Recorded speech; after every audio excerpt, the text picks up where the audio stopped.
Yeah, before we go here, I want to jump into our sports segment. This is something new that we want to do pretty much every stream.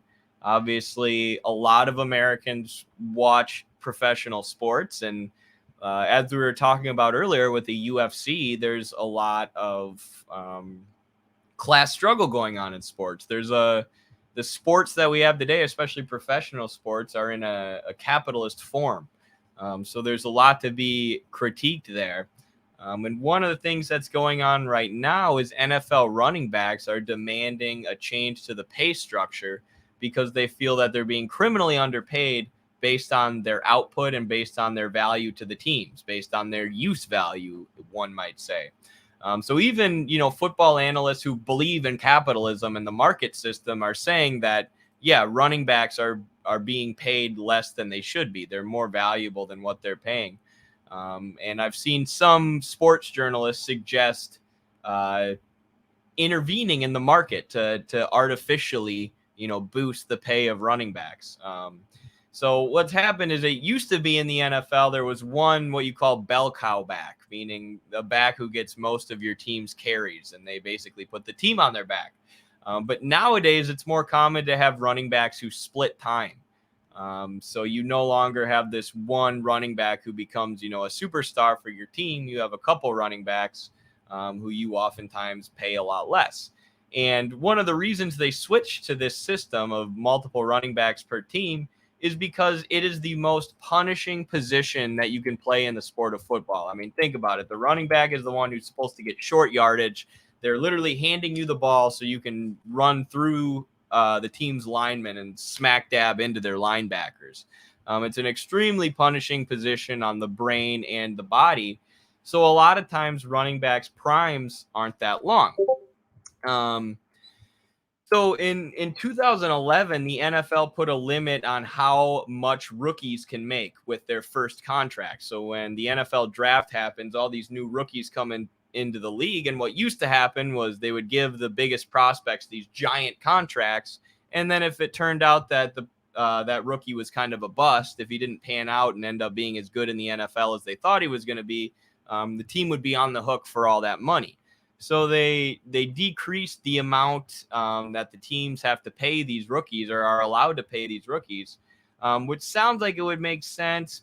But all that did in terms of the labor market was drive down the wages or the salaries or the prices of all positions, because every single year at every position, especially running back, a new crop of rookies are injected into the league. And teams can get star players right out of college, but really cheap because you're limited by the rules and how much you can pay them.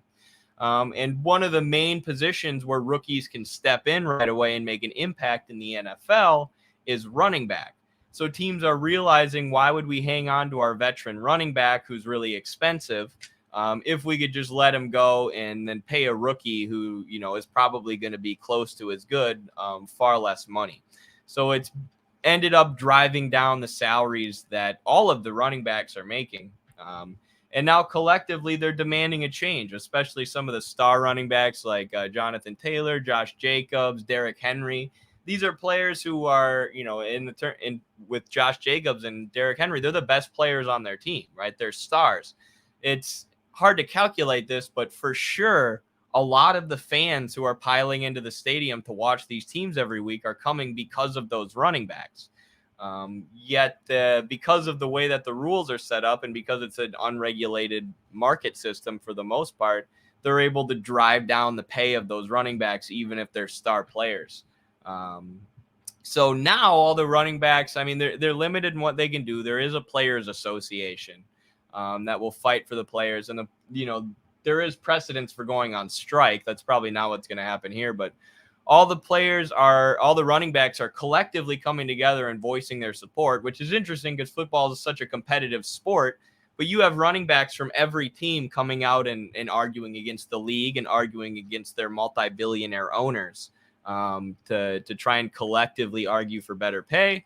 And Jonathan Taylor and some other running backs were holding out on their contract, saying we're not going to sign until you boost our pay, which of course, when they did that collectively, it had a lot of power. When you do it on your own, when you threaten to withhold your labor alone, there's only so much you can do because, like I said, your team will just go draft a new rookie running back for cheap. But when all these running backs are collectively demanding change, then they can actually force something to happen, which is, again, when we look at class struggle within professional sports, it gives us a good example of how things work on a broader level.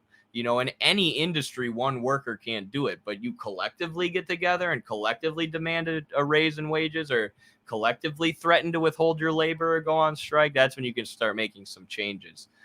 So solidarity with these running backs. I hope they keep going. I hope they get their pay increased. It is an absolutely punishing sport, and this is the most punishing position out of any of them.